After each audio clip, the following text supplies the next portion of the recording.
নমস্কাৰ জয় হিন্দ সকলোকে স্বাগতম জনালো মন্টু ডিফেন্স আসামলৈ SSC GD constable 2025 BSF CISF CRPF SSF SSB আইটিবিপিএন আসাম রাইফলম্যান 39481 39481 টা পদৰ বাবে আহিছে এটা বহুত ইম্পৰ্টেন্ট নোটিস ssc.gov.in অফিচিয়েল সাইডত নোটিসটো কি উল্লেখ আছে সকলো তথ্য ভিডিওটো যদি আপোনালোকক জনাম সব ভিডিওটো সম্পূৰ্ণৰূপে চাই থাকিব আৰু যদি আপোনালোকে আমাৰ চেনেললৈ প্ৰথমবাৰ কাৰণে আহিছে তেলে চেনেলটো সাবস্ক্ৰাইব কৰি লব ভিডিও ডেসক্ৰিপচনৰ এসএসসি জিডি কনস্টেবল 2025 ৰ বাবে এপ্লাই কৰা লিংক দিয়া আছে গৈ পিনে আপোনালোকে এপ্লাই কৰি লব পাৰিব আৰু যিখন এসএসসি জিডি কনস্টেবল 2025 ৰ বাবে যিখন ইম্পৰ্টেন্ট নোটিস আহিছে সেই নোটিসখনো ভিডিও ডেসক্ৰিপচনত দিয়া আছে গৈ পিনে আপোনালোকে নিজে চেক কৰি লব পাৰিব এতিয়া ভিডিওটো যদি সকলো তথ্য সহকাৰে আপোনালোকক জনাম সব ভিডিওটো সম্পূৰ্ণৰূপে চাই থাকিব আৰু যদি আপোনালোকে আমাৰ টেলিগ্ৰাম এণ্ড হোৱাটছআপ গ্ৰুপত যদি আপোনালোকে জয়েন হ'ব বিচাৰে জয়েন হলক তাতে এসএসসি জিডি কনস্টেবল 2025 ৰ বাবে ডেইলি আপোনালোকে মক টেষ্ট লিংক আপোনালোকে ফ্ৰীকে দিব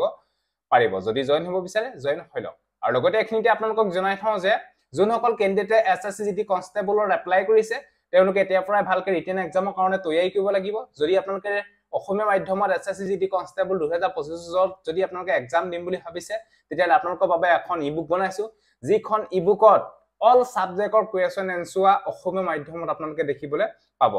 ইয়াতে আপোনালোকে পাই 2350 প্লাস MCQ question answer হৈতে এই ইবুকখন বনোৱা হৈছে ইয়াতে আপোনালোকে এই ইবুকখন যদি লয় তেতিয়াহলে আপোনালোকে গম পাব যে এসএসসি জিডি কনস্টেবলৰ কেনেকুৱা ধৰণৰ question আহে কেনেকুৱা ধৰণৰ ম্যাথছৰ question আহে কেনেকুৱা ধৰণৰ ৰিজনিংৰ question আহে কেনেকুৱা ধৰণৰ জেনাৰেল নলেজৰ question আহে part D Hindi and English grammar কেনেকুৱা ধৰণৰ question answer আহে আপোনালোকে গম পাব আৰু কোৱেশ্যন আৰু এনসাৰ হৈতে এই ইবুকখন বনোৱা হৈছে ইয়াতে 2024 চনতে হোৱা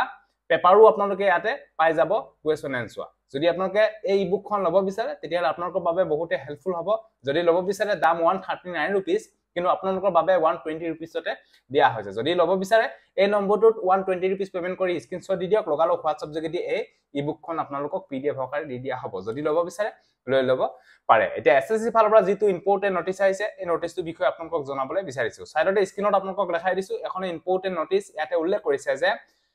candidate of constable GD in Central Armed Police Force CAPF SSF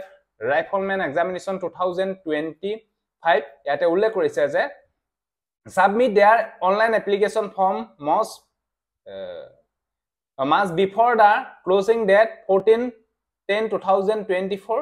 14 October তাৰিখে পঢ়বিলাকৰ লাষ্ট ডেট আৰু ইয়াতে উল্লেখ কৰিছে যে আপোনালোকে 14 অক্টোবৰ তাৰিখলৈকে আপোনালোকে ওয়েট কৰি নাথাকিবলৈ কৈছে ইয়াতে আপোনালোকৰ হয়তো আৰু দুদিন মানৰ পিছতে হয়তো আপোনালোকৰ সাৰ্ভাৰ প্ৰবলেম হৈ যাব আপোনালোকে ওয়েবসাইটত আপোনালোকে লগইন কৰিব নোৱাৰিব হেকানে প্ৰপক্ষত আপোনালোকে এই দিনৰ ভিতৰতে আপোনালোকক কৈছে যে এপ্লাই কৰি ল'বলৈ আৰু লগতে এখিনিতে আপোনালোকক জনাই থওঁ যে এবাৰ এসএসসি জিডি কনস্টেবলৰ বহু ক্যান্ডিডেটে হয়তো এপ্লাই কৰা নাই কিয় এপ্লাই কৰা নাই গম পোৱা নাই কিন্তু আপোনালোকে যদি এপ্লাই কৰে তেতিয়াহলে আপোনালোকৰ ভাল বেনিফিট হ'ব আৰু অসমতো ভালেখিনি ভ্যাকেন্সি আছে কাৰণ 4000 প্লাস ভ্যাকেন্সি আছে আপোনালোকে প্ৰপক্ষত যদি এতিয়ালৈকে এপ্লাই কৰা নাই অতি সোনকালে আপোনালোকে এপ্লাই কৰি লওক এই দিনৰ ভিতৰতে আপোনালোকে এপ্লাই কৰি লওক 14 অক্টোবৰত এপ্লাই কৰিম বুলি নাভাবিব 13 অক্টোবৰত এপ্লাই কৰিম বুলি নাভাবিব এইদিনা আপোনালোকৰ পুৰা সাৰ্ভাৰ ইৰো হৈ যাব লগইন কৰিব নোৱাৰিব একাৰণে প্ৰপক্ষত যদি এপ্লাই কৰিম বুলি ভাবিছে যদি ইন্টাৰেষ্ট হয় তেতিয়াহলে আপোনালোকে এই দিনৰ ভিতৰতে এপ্লাই কৰি লওক আৰু ডেটটো বহাই নিদুং বুলি ইয়াতে উল্লেখ কৰিছে ডেট কোনো ধৰণৰ বহাই দিয়া নহয় 14 অক্টোবৰ 2024 লাষ্ট ডেট সো এটো আসলে যদি ভিডিওটো ভাল পালে সকলো ক্যান্ডিডেটক যাতে ভিডিওটো শেয়াৰ কৰক যোনসকল ক্যান্ডিডেটে হয়তো এসএসসি জিডি কনস্টেবল 2025 ৰ বাবে যদি এপ্লাই কৰিম বুলি ভাবিছে তেওঁলোকক যাতে ভিডিওটো সকলোকে শেয়াৰ কৰি দিয়ক